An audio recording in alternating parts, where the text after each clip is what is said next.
दर्शकों, हम देख रहे हैं मन की आवाज़ प्रतिज्ञा में, जैसे कि माँ सज्जन ठाकुर को पता चलता है केसर बहू माँ बनने वाले, वो तभी ठाकुरानी को फ़ोन करके कहते हैं कि अरे ठाकुरानी देख, मैं तुझे एक खुशखबरी दे रहा हूँ। तभी ठाकुरानी सोच में पड़ जाती है, खुशखबरी क्या होगी। तभी ठाकुर साहब कहते हैं कि केसर बहू माँ बनने वाली है और वो हमारे समधी जी ने उनके यहाँ, मैं उसे लेकर आ रहा हूँ। लेकिन ठाकुरानी कहने लगती, मेरे समझ में नहीं आ रहा है कि मैं इस बारे में रोऊं या हंसूं।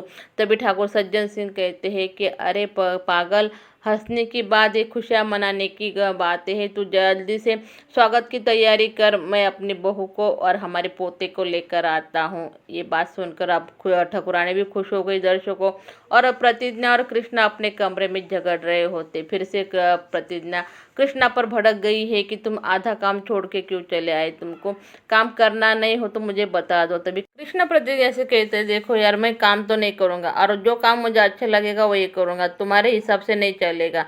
तभी अम्मा घर उनके कमरे में आती है और प्रतिज्ञा की तारीफ करने लगती है कि और तुम्हारे मायके वाले कितने अच्छे, जो हमारे केसर बहू को तो उनके घर में जगह दी रहने के लिए। लेकिन कृष्णा के और प्रतिज्ञा के समझ में नहीं आता। तभी कृष्णा कहते, अरे अम्मा क्या हुआ था। अम्मा जी कहते, अरे तू चाचा बनने वाला है।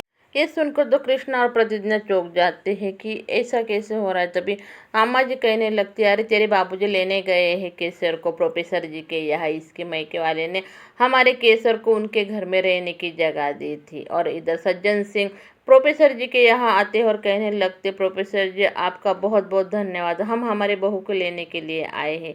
सज्जन सिंह फिर से प्रोफेसर जी से कहते, अरे समधी जी, आपका दिल तो बहुत बड़ा है, जो आपने हमारे बहू को तुम्हारे यहाँ पनाह दी और इतना सारा ख्याल रखा। ये बात सुनकर तो अभी नैना जी भी चौंक गई है कि इन्हें कैसे मालूम पड़ा कि केसर यहाँ पर है। तभी सज्जन सिंह कहते हैं कि अरे आरुषि बेटा, जरा हमारे बहू को बुला कर लाओ। तो तभी आरुषि कहती है कि वो यहाँ से जा चुकी है। और ये सुनकर तो अभी प्रोफेसर जी टेंशन में आ गए हैं कि कहाँ गई बिना बताए।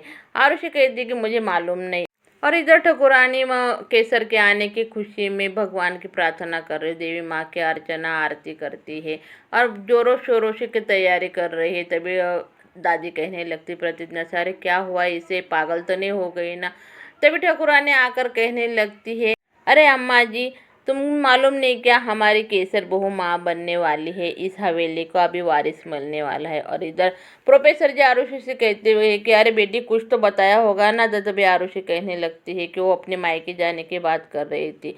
ठाकुर सज्जन सिंह के आदर्श को लेकर केसर को लेने के लिए निकल जाते हैं दर्शकों।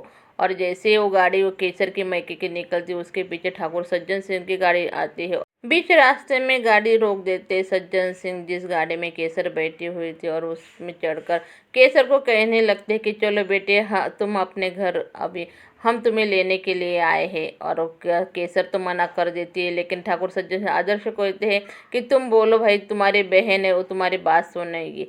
और आदर्श की बात सुनकर केसर मना कर नहीं पाते। और तभी ठाकुर सज्जन सिंह केसर को हवेली लेकर आते हैं और जोर से ठाकुरानी को आवाज़ देने लगते हैं, अरे ठाकुरानी देखो, हम हमारी बहुरानी को लेकर आए हैं, अरे भाई उसका स्वागत करो। और ठाकुरानी जाकर प्यासे से कह, अरे प्यासे जल्दी से आरती का थाली का ताल तो लेकर आ।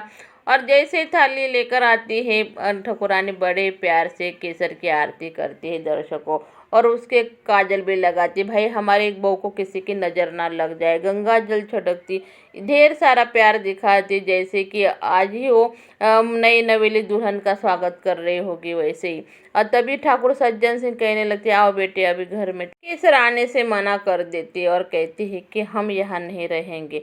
भाई केसर के तेवर देखकर ठाकुरानी का चेहरा ही बदल गया है। तभी प्रतिज्ञा कहने लगती है कि बापूजी, आप केसर दीदी को यहाँ रहने के लिए ज़बरदस्ती नहीं कर सकते, ये इसकी मर्जी का सवाल है, अगर उन्हें चाहे तो यहाँ रह सकती है, नहीं तो नहीं। तभी ठाकुर सज्जन सिंह कहने लगते हैं कि मैं एक बात तुम्हें बता देता हूँ कृष्णा बहू, तुम बीच में मत बढ़ो, और आखिरी बार मैं तुम्हें बताता हूँ, जो इस घर में रहना है तो जो मैं चाहूँगा वैसा ही होगा। तभी कृष्णा सुन लेता है और प्रतिज्ञा को कमरे के अंदर लेकर चला जाता है।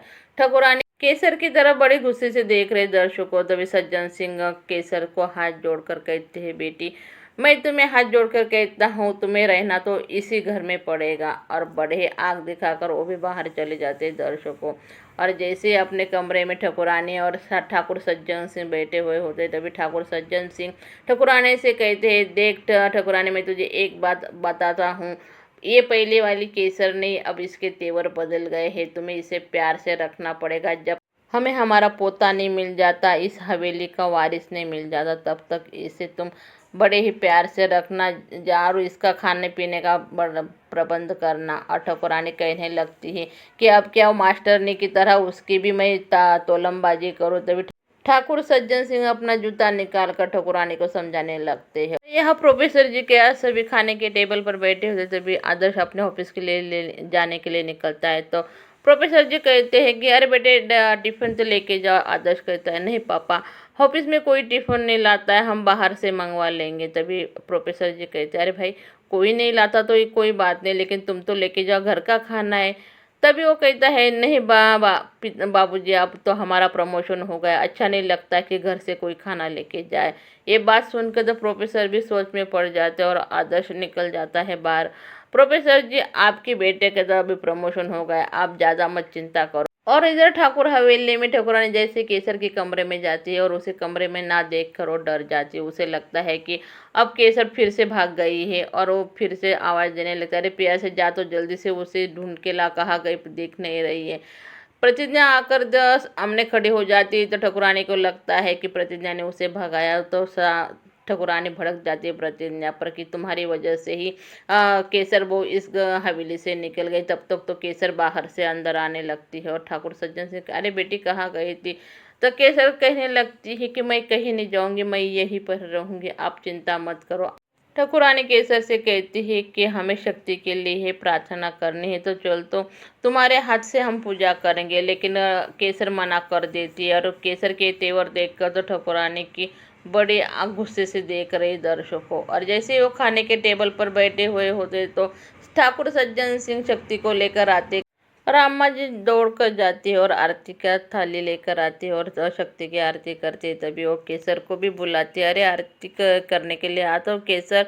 लेकिन केसर उठती नहीं, दर्शकों देखती रह जाती। शक्ति उसे देखकर कहने लगता है, अरे जाए दे मामा, वो नहीं करेगी आरती, अब मैं उसकी आरती करूँगा। और शक्ति उसके पास जाकर केसर की आरती करने लगता है और कहने लगता है, तुझे भागने का बहुत शौक है ना, देख मैं तुझे कैसे भगाता हूँ। तू इस बार बच गई, लेकिन अगली बार नहीं बचेगी। और ये बात सुनकर अभी ठाकुर सज्जन सिंह शक्ति को वार्निंग देने लगते दर्शकों और कहते हैं कि अगर तूने केसर को कुछ भी किया तो मुझसे बुरा कोई नहीं होगा।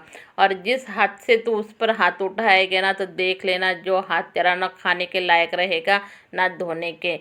आज से तू मेरी जो भी बात है ना, कान खोल के सुन ले शक्ति, या मैं तुझे बार बार नहीं बताऊंगा, नहीं तो तू देख सकता है मैं तेरा क्या कर सकता हूँ। तुझे इसलिए नहीं छुड़ा कर लाया हूँ। और तभी वो बाबूजी की बात सुनकर कमरे के अंदर जाने वाला होता है तो कृष्णा की तरफ देखकर भड़क जाता है और कहता है, क्या देख रहा है। तभी कृष्णा कहता है कि क्या देख रहा है क्या, अरे शुक्र मान के तुझे छुड़ा कर लेकर आए बाबूजी, तूने तो ऐसे कर्म किए थे कि तुझे छुड़ाना ही नहीं चाहिए था। शक्ति को ये बात हजम नहीं होती और कृष्णा पर वो भड़क जाता है। लेकिन बीच में ठाकुर सज्जन सिंह आकर दोनों पर चिल्लाते और दोनों तो चले जाते। लेकिन ठाकुर सज्जन सिंह कहने लगते हैं कि पता नहीं कैसे कर्म किए होते थे, ऐसे औलाद पैदा हो।